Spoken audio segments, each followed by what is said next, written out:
Swastiastu. Salam Rahayu. Saudaraku, kembali lagi dalam channel Rua Bineda Channel. Pada kesempatan kali ini saya akan berusaha menjelaskan mengenai filosofi dari aksara Jawa.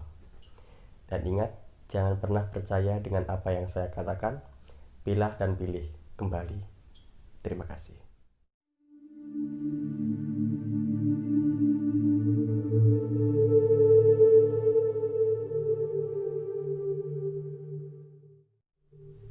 Perlu kita ketahui bahwa aksara Jawa ini dibagi menjadi dua, aksara Jawa Kawi atau aksara Jawa kuno dengan aksara Jawa baru. Maka di kesempatan kali ini saya akan bahas mengenai aksara Jawa baru, mengenai filosofi dari aksara ini. Membahas mengenai aksara Jawa baru ini kiranya tak lepas dari kisah Sang Adisaka, bahwa disinyalir kisah Sang Adisaka inilah yang menjadi pencetus lahirnya aksara Jawa baru. Aksara Jawa baru terdiri dari 20 kata yang tersusun dari 4 baris. Dari keempat baris inilah, baris pertama, baris kedua, baris ketiga, dan baris keempat ini memiliki makna atau arti masing-masing. Sehingga di sini saya akan berusaha menjelaskan sekaligus mengkaitkan keempat baris aksara ini untuk kita jadikan pedoman hidup. Dan ingat, terus koreksi apa yang saya katakan. Nah, aksara Jawa baru ini terdiri dari Hono Coroko, Doto Sowolo, Podo Joyonyo, Mogo Botongo. Mari kita bahas dari baris per baris. Hono Coroko atau Hana Caraka memiliki pengertian ada perintah, ada utusan, bahwa kita yakin hidup ini bukanlah suatu kebetulan. Kita lahir dari rahim orang tua kita bukanlah suatu kebetulan. Kita lahir beragama ini, kita lahir bersuku ini, itu bukanlah kebetulan. Dan saudaraku, ketika menyaksikan video ini bukanlah suatu kebetulan. Ini adalah ketetapan. Hono Coroko adalah perintah. Adanya perintah. Siapa yang merintahkan kita?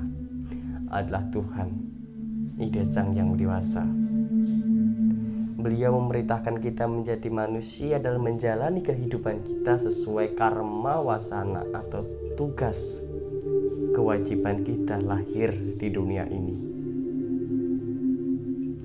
Lalu Doto Sowolo yang memiliki arti sama-sama bertarung, sama-sama bersaing, bahwa hidup ini dari zaman ke zaman terus berubah. Keinginan manusia dari hari ke hari semakin bertambah, sehingga manusia satu dengan manusia yang lain saling bersaing, saling menyerang, sehingga tidak menutup kemungkinan manusia dengan manusia lain saling menyedek, saling menyenggol, saling menjatuhkan demi apa yang mereka capai, demi apa yang mereka inginkan. Dan itulah kenyataan di zaman sekarang ini.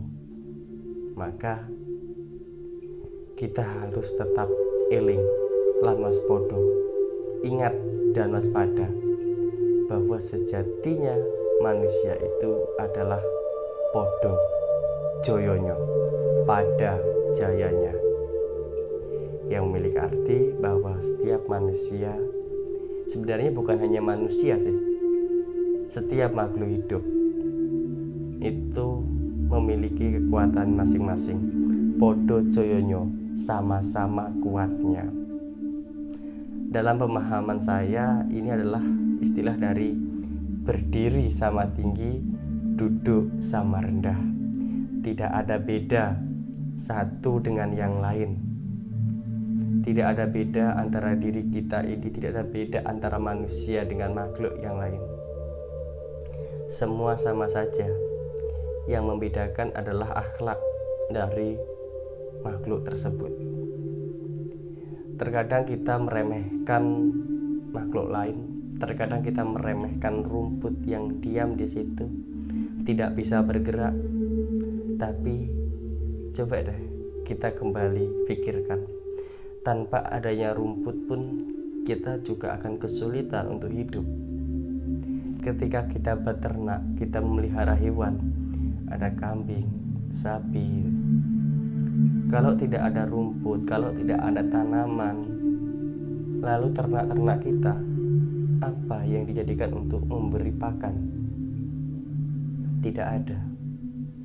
Jadi tanaman juga berperan penting dalam kehidupan kita. Sebenarnya tanamanlah yang membutuhkan kita atau kitalah yang membutuhkan tanaman. Pikirkan itu. Jadi jangan pernah menghina, melecehkan, merendahkan kemampuan orang lain.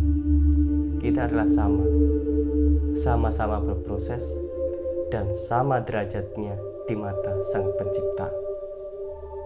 Maka ketika kita sadar itu semua dan kembali kepada Sang Pencipta yang disebut dengan Mogo Botongo, Maga Batanga, sama-sama menjadi bangkai, sama-sama mati, sama-sama meninggal kembali pada Sang Pencipta. Tak terlepas dari apa jabatan kita, entah kita itu orang kaya, entah kita ini orang miskin, entah kita ini hewan, entah ini kita tumbuhan, entah kita ini manusia. Yang namanya makhluk hidup pasti akan menjadi batang, Mogo Botongo. Kita akan menjadi bangkai dan kembali lagi kepada Sang Pencipta. Dari aksara Jawa ini kiranya kita adalah sebagai proses kehidupan ya. Dari pertama kita ini diciptakan, lalu kita bersaing. Tapi dalam persaingan itu kita harus ingat bahwa derajat kita sebagai manusia ini adalah sama. Derajat sebagai makhluk hidup ini kita adalah sama. Dan kita harus paham apa yang ada di dunia ini semuanya adalah maya dan tidak kekal. Suatu saat kita harus bisa melepaskan itu dan kembali lagi kepada Sang Pencipta. Saudaraku, maka ajaran spiritual leluhur Jawa sepertinya bukan hanya leluhur Jawa nggih, tetapi semua ajaran dari para leluhur, baik dari agama manapun, baik dari suku manapun, pasti semuanya mengajarkan mengenai kebaikan.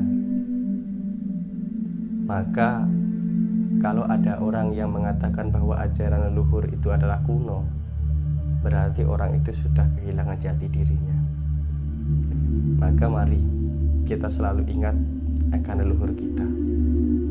Semasa kita masih mengingat leluhur kita, maka kita akan berjalan ke depan dengan mulus. Terima kasih sudah menyaksikan video ini. Jangan lupa like dan subscribe untuk perkembangan channel ini.